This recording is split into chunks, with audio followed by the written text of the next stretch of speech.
queria ouvir um pouquinho de vocês do que a gente tem no mercado hoje, de plataforma. Uma, o Glauco já comentou, da Confluent, né?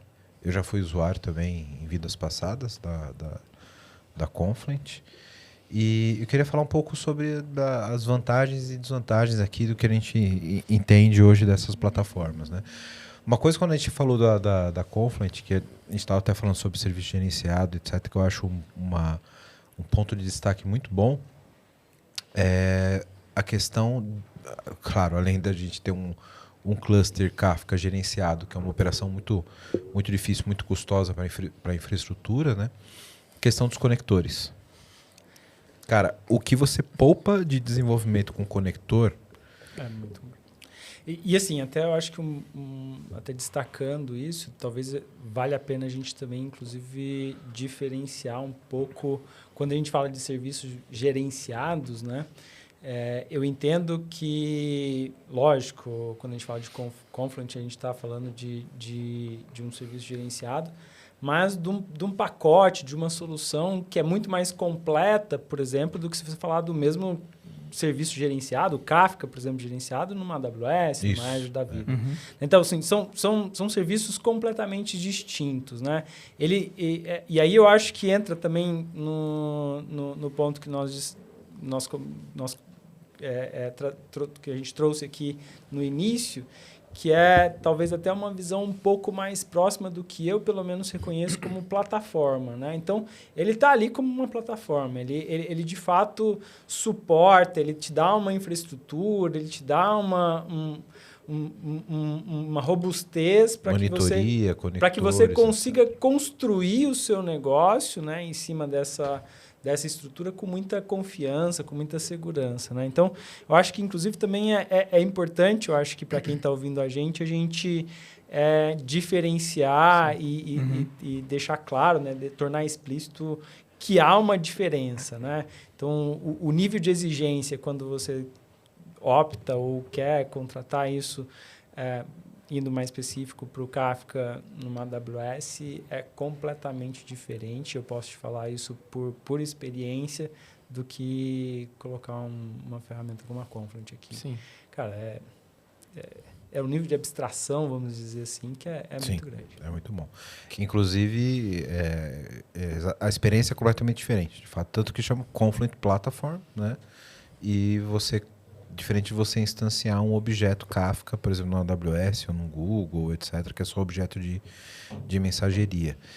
Eu dei o exemplo da Confluent como primeiro, justamente porque eu já ganhei muito apoio executivo, levando essa questão dos conectores como um custo evitado de CAPEX para você... Como é que você paga aqui essa plataforma, mas se eu tiver só o serviço gerenciado ou um Kafka aqui internamente, eu tenho que pagar um desenvolvedor para fazer pooling na base de dados e escrever na fila do Kafka. Toda vez eu vou ter que fazer esse tipo de demanda. E aqui eu tenho isso pronto. Tem um canivete suíço aqui que resolve isso. Então, do ponto de vista executivo, de business case, de negócio, de custo, atende, você resolve. Eu acho que só, até de certa forma, concluindo... Um abraço para a Confluent.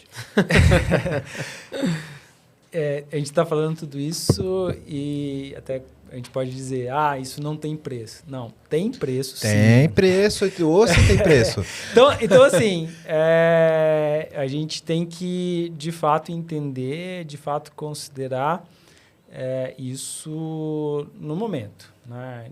Naquilo que você efetivamente precisa entregar, naquilo que é esperado para o seu negócio. Você pode estar no momento da sua empresa que é melhor você contratar um dev, mandar o cara escrever num Kafka e um abraço, cara. Agora, tudo depende do lead time, do teu momento de negócio, tem uma série de fatores, né? Para a gente, e aí até falando desse processo decisório, um ponto muito importante foi a questão do time to market, né? Tipo, de fato, daquilo que a gente estava construindo e que dependia da solução, dependia da ferramenta, e a gente não tinha disponibilidade, a gente não tinha o tempo necessário para construir isso de uma maneira diferente, né? Mas aí, até também voltando na questão de lock-in, né? A gente precisa também ter muita ciência, né? Estamos adotando, mas estamos adotando com muita parcimônia, com muita consciência do que está sendo feito, né? Então, acho que isso dentro de um roadmap de tecnologia, nem tanto como um roadmap de produtos, vamos dizer assim, você ter essa visão, você ter essa clareza, ela é extremamente importante. Pedrão, sua visão sobre plataformas. Eu não sei se partindo desse pressuposto que eu quero seguir agora, vai ligar um pouco dessa parte de plataforma. Pensando primeiro no macro ali, entendendo se a empresa ela tem mais um pilar de data-centric ou data mesh. Ou seja, então eu tenho uma malha de dados, eu tenho várias áreas que consomem dessa informação e eu não posso centralizar porque isso vai gerar gargalos, né? A comunicação dessas informações elas não vão ser tão eficientes. Então, fazendo um paralelo, né, de um cenário hipotético, né, se eu tenho uma plataforma, não a plataforma de dados, mas uma plataforma X, que consome esses dados, eu preciso primeiro entender qual que é a tecnologia que eu estou utilizando ali para back e front. É Node? Enfim, TypeScript? Ou para a parte do front é React? Ou é Node? Então, entendendo essas disfunções, né, de qual é a melhor tecnologia.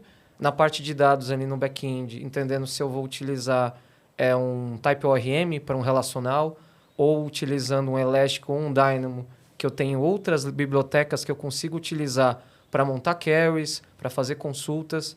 Então, pensando num cenário hipotético agora, se eu tenho uma plataforma que eu consuma ela e ela for uma base de dados não relacional e eu estiver utilizando Elastic ou Dynamo, como que eu tenho que montar os lambdas? Será que é um lambda só? É vários lambdas para conseguir conectar? Porque imagina que essas bases elas não são conectadas.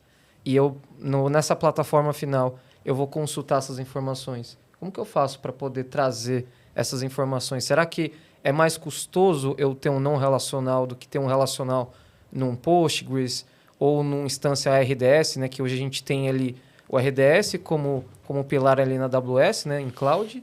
Aí você tem abaixo nível o Postgres ali, e tem outros, né, recursos que você pode utilizar ali para o relacional, MySQL, enfim.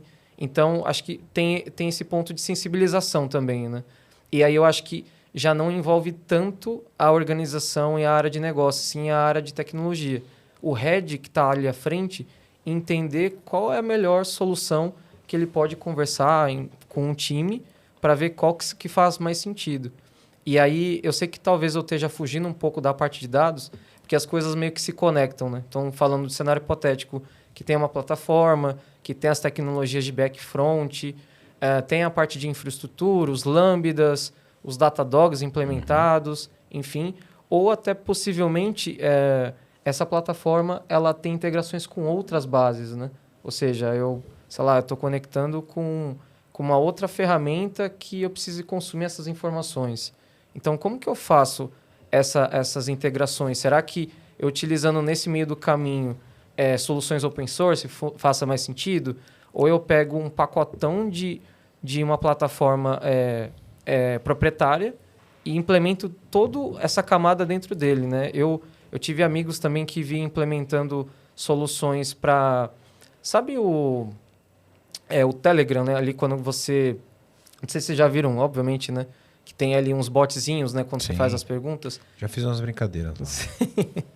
Então, por trás daquilo lá, tem uma arquitetura por trás. Tem, às vezes, big queries, machine learnings, que às vezes pode ser não tanto de sistemas proprietários, mas de open sources, né? Então, na questão do Kafka, às vezes a empresa ela não quer gastar com Kafka. Ela implementa outro sistema de cache de scraping ali, de coletar as informações. Um exemplo, eu quero olhar para o mercado de ações, né? E como que eu faço para esse bot eu conseguir essas informações? Da onde eu tenho que coletar essas informações? Tenho que fazer ETL? Uso Glue, não uso Glue? Pensando em AWS? ou na Erge, que é paralelo. Então, deixa eu pegar esse teu ponto, Pedro, até para poder provocar vocês aqui. Quando a gente pensa assim, de uma forma mais componentizada, como você está falando, pô, uso o Glue aqui, eu olho para... Eu tô meio que indo tailor-made aqui na minha solução.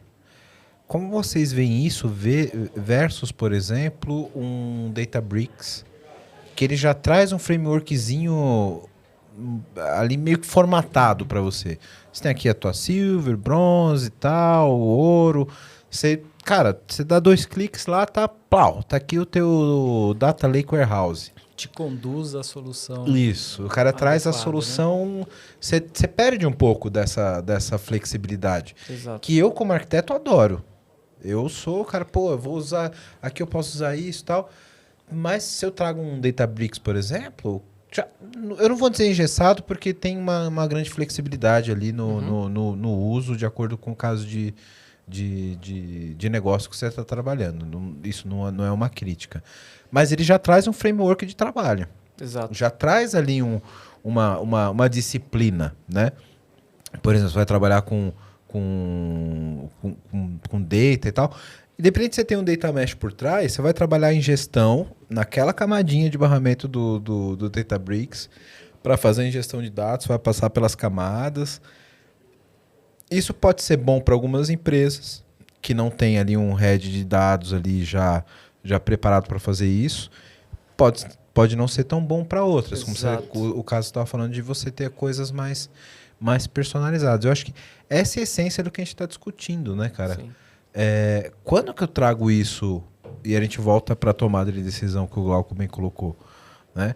Quando que eu trazer essa forminha pronta aqui, como um Databricks, Snowflake, e eu acho que o grande ponto dessa discussão são plataformas que me trazem uma forma de trabalhar embutida, me trazem um framework, né?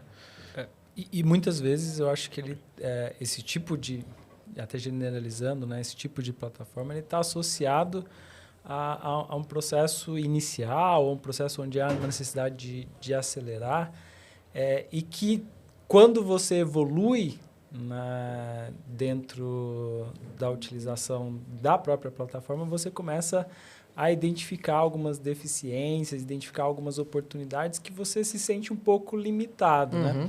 Então, acho que muitas vezes, né, a solução ela vem pelo aspecto de que, cara, para eu sair do outro lado neste momento, e talvez o Databricks ele tem essa característica, né, de, cara, eu preciso, neste momento, instalar. Eu preciso trazer essa cultura, preciso trazer essa experiência, de fato, para a minha instituição, para o meu negócio. Aquilo que te acelera em algum momento, no outro pode te segurar. Exatamente.